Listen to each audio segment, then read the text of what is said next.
Hello, नमस्कार। मैं नीरू महाजन, red carpet makeup academy से। उम्मीद है कि आप अपने परिवार के साथ सुरक्षित होंगे। और अब पार्लर की जो उम्मीद है जल्दी ही खुलने की, वो खुलने वाले हैं। लेकिन खुलने तो वाले हैं, लेकिन इसके लिए आपको बहुत सारे प्रेपरेशन करनी पड़ेगी पार्लर खोलने के लिए, ताकि आप और आपका स्टाफ और आपका परिवार सुरक्षित रहे और आप काम भी करते रहें।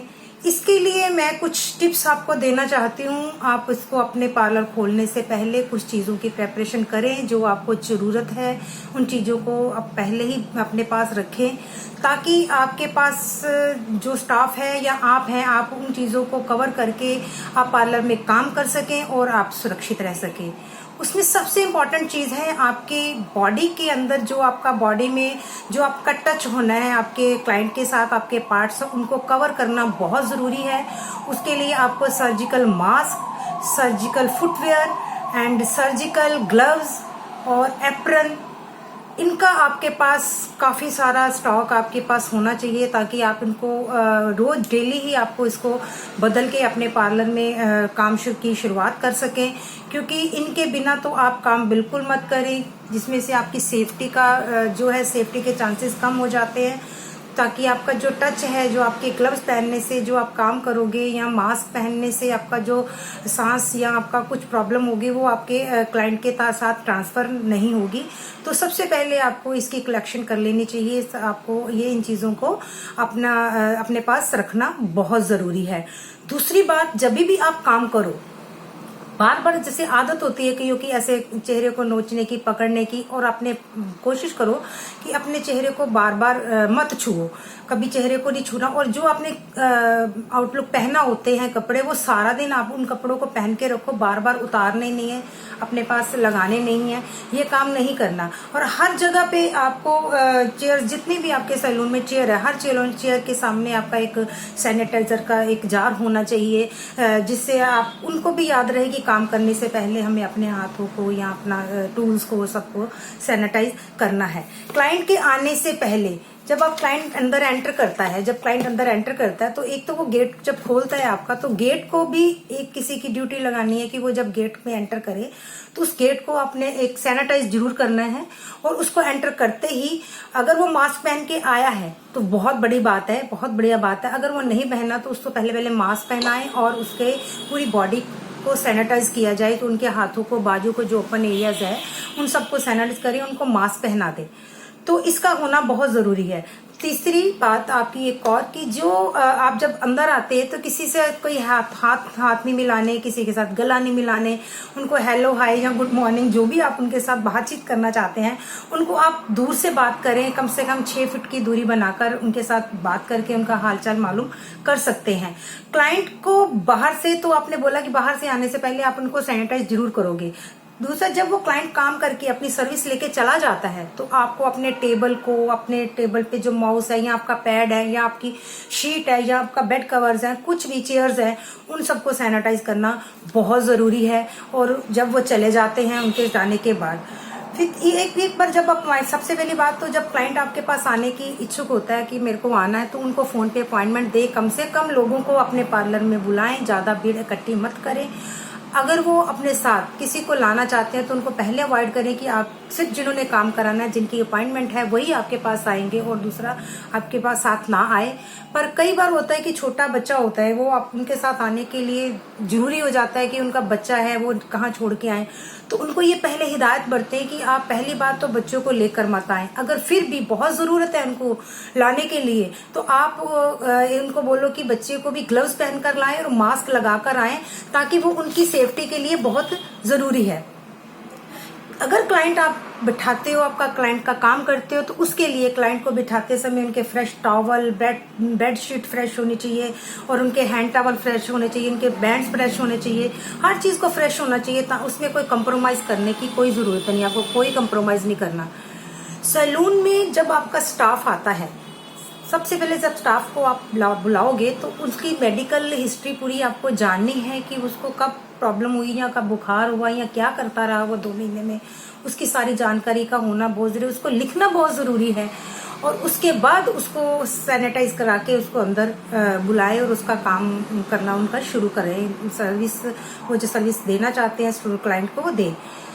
चौथी बात, अगर आप क्लाइंट से पेमेंट लेते हैं, पेमेंट डिजिटल का प्रोग्राम रहा है कि डिजिटल पेमेंट हो, पेटीएम हो जाए, गूगल हो जाए, या कैसे भी हो, उनकी पेमेंट उनसे ले। 1% कई ऐसे सैलून है जिनमें वो कई क्लाइंट ऐसे आते हैं उनके पास कोई पेमेंट का ऐसा होता नहीं है, तो आप कोशिश करें कि पेमेंट को ग्लव्स के साथ पकड़ें, ग्लव्स को साथ उस पेमेंट को अलग रखें, उस पेमेंट को यहाँ पहले सैनिटाइज करें, या उसके ऊपर एक प्रेस से ना पहले उस नोट्स को अलग रखें, उसके ऊपर बाद में हम जब इसको सेव करेंगे तो उसको एक प्रेस के साथ उसकी जो जम्स वगैरह वो बाहर निकाल सकते हो, उन नोटों पे प्रेस कर दो। और या फिर जो आप उनको कॉइन भी देते हो या उनसे वापस कुछ लेते हो तो उनको भी कोशिश करो जो कॉइन्स होंगे उनको डिटर्जेंट में धो दो, और जो नोट होंगे उनको थोड़ी सी प्रेस मार के उनके साथ जम्स वगैरह उनसे निकल जाते हैं। कुछ अपनी सेफ्टी के लिए आपको ये सब करना ही पड़ेगा। जो एक और बात, जब आप प्रोडक्ट्स क्लाइंट का काम करते समय प्रोडक्ट निकालते हो, कोशिश करो क्लाइंट के सामने ही वो काम करो ताकि उनको भी लगे ये चीज हमारे लिए बहुत अच्छी, परफेक्ट और बहुत अच्छी यूज करी जा रही है। और उसको आप एक स्पैचुला के साथ निकालो और कोशिश करो वो स्पैचुला दोबारा उसके अंदर ना जाए, और उस स्पैचुला डिस्पोजल होना चाहिए, उसको फेंक देना है, उसको दोबारा यूज नहीं करना। जब भी आप एक स्पैचुला लेते हो तो कई बार हम ऐसे भी कर सकते हैं कि ये देखिए ये स्पैचुला है हमारे पास, आप इस स्पैचुले को 2 बार यूज कर सकते हैं। एक बार आपने स्पैचुले को ऐसे सामान से निकाला और इसको आपने सामान निकाल लिया, अब इस स्पैचुले को हमने ऐसे कवर करके इसको इधर से हमने पकड़ा और इस स्पैचुले को 2 बार यूज कर सकते हैं। तो आपका एक स्पैचुला 2 बार यूज हो सकता है, और इसके बाद आप मत यूज किए, इसको आप फेंक दीजिए। तो ये मेरा एक पेन था इस वक्त, तो मेरे हाथ में तो वही था, मैंने उसके बारे में बताया स्पैचुला यूज करना। कई पेन को आपको कि मैम ने पेन बताया था, तो पेन नहीं है ये स्पैचुला, आपने इसको इस तरह इस्तेमाल करना है। और प्रोडक्ट को आपने बहुत नीट एंड क्लीन उनके सामने पेश करना है ताकि वो भी सेफ रहें और आप भी सेफ रहें। सैलून में एक और बात बहुत इंपॉर्टेंट है कि आप जब भी आप सैलून में पेमेंट लेते हैं, वो तो हमने बताया पेमेंट लेते हैं, वो आपको जब भी हाथों में लेना, आपके हाथों में ग्लव्स होने चाहिए और सब कुछ आपके हाथ में कि उनके नोट को टच नहीं करना आपने। और जो क्लाइंट है, क्लाइंट के एंटर होते ही आपको एक बहुत इंपॉर्टेंट बात है, कल को हमें भी ये सरकार भी पूछ सकती है, जब भी आपके कहीं से कोरोना निकल आता है तो आपको ये पकड़े भी जा सकते हो आप लोग। तो इसके लिए आपको एक काम बहुत जरूरी करना है कि आप जब क्लाइंट एंटर करता है तो उसकी मेडिकल हिस्ट्री या तो आप एक कॉपी पे लिख लो, नहीं तो आप मोबाइल में उसको सेव कर लो। उनका कितने क्लाइंट आपने दिन में अटेंड किए, उनकी मेडिकल हिस्ट्री क्या है, वो कब बीमार हुए थे, कहाँ से आया, उनका फोन नंबर, उनके फादर, उनकी मदर, जहाँ उनकी फैमिली में कौन कौन है, इन सब की हिस्ट्री आपके एक नोटबुक में ऐड होनी चाहिए। कभी भगवान ना करे, वैसे तो ऐसा कोई चांसेस नहीं है, फिर भी भगवान ना करे अपनी सेफ्टी के लिए कोई चांस ऐसे निकल भी आते हैं, तो आपको कम से कम दूसरों को प्रूफ दिला सको कि ये क्लाइंट मेरे को इस दिन में इतनी बार आया था और ये क्लाइंट को ये प्रॉब्लम नहीं थी। तो एक आखिरी बात मैं आपसे जाने से पहले एक बार और करूंगी कि जब आपका पूरे दिन का ये सिस्टम ठीक हो जाए, या पूरा दिन का आपका काम हो, भगवान करे आपकी बहुत सेल हो और बहुत सारा काम हो आपके पास, और जब आपका काम खत्म हो जाए तो पूरा सैलून को एक बार साफ करवाएं अपने स्टाफ से साफ करवाने के बाद उसको सैनिटाइज जरूर करें। सैनिटाइज करने के बाद आप बच्चों को घर भेज सकते हैं। तो ये मेरी कुछ पॉइंट्स थे जो मैंने आपके सामने रखे। अगर आपको पसंद आए तो आप इनको सेव करके रख सकते हैं, मेरी वीडियो आप संभाल के रख सकते हैं, और अगर आपको चाहो तो ये वीडियो और किसी के भी काम आ सकती है, क्योंकि सैलून में ये काफी चीजें हैं, कोई बच्चों को नहीं पता, कि स्टूडेंट्स को भी नहीं पता, कि मेरे अपने फ्रेंड सर्कल में किसी को नहीं पता, तो ये जो पॉइंट्स हैं ये उनके काम आ सकते हैं। जैसे कि मैंने एक पॉइंट मैंने ये भी बताया था कि स्टाफ का बिल्कुल ध्यान रखना है, तो इसलिए स्टाफ के सामने भी ये चीजें बार बार अगर आप उनको सुनाते हो, मेरी वीडियो सुना देते हो, तो शायद आपको बोलने की जरूरत नहीं पड़ेगी। तो ये वीडियो आप उनको सुना भी सकते हो और आप सेव भी कर सकते हो, अपने फ्रेंड्स को भेज सकते हो, जिनको लगता है कि आपने ये वीडियो आगे आपको किसी को जरूरत पड़ सकती है तो आप वीडियो भेज सकते हो।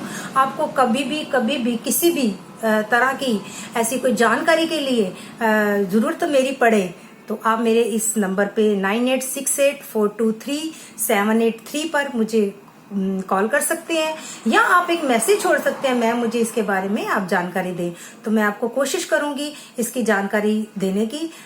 धन्यवाद, आपने मुझे सुना और आप इसको इस्तेमाल भी कीजिए। आपका बहुत बहुत शुक्रिया।